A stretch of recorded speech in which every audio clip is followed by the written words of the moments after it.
একদিন ভগবান বুদ্ধ শান্তভাবে এক রাস্তায় হেঁটে যাচ্ছিলেন। তার ধীর পা প্রতিটি ধাপেই মাটির উপর শান্তি বয়ে আনছিল। কিন্তু রাস্তার পাশে কিছু দুষ্ট লোক ষড়যন্ত্র করছিল।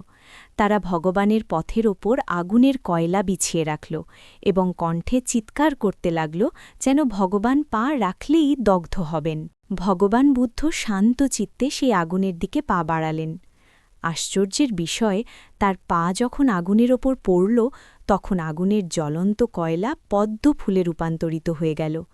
দুষ্ট লোকেরা চমকে গিয়ে পিছনে সরল। তারা দৌড়ে এসে আগুন সরিয়ে দিল এবং বুঝতে পারল ভগবানের ক্ষমতা, শান্তি ও করুণার কাছে কোনো অশুভ কাজ টিকবে না। শেষে সবাই মিলে ভগবানের কাছে প্রণাম করল। সেই দিনটি সবাইকে শেখাল যে সত্য ও শান্তির পথ কখনোই বাধা পায় না, বরং অশুভতার মুখে তা আরও উজ্জ্বল হয়ে ওঠে।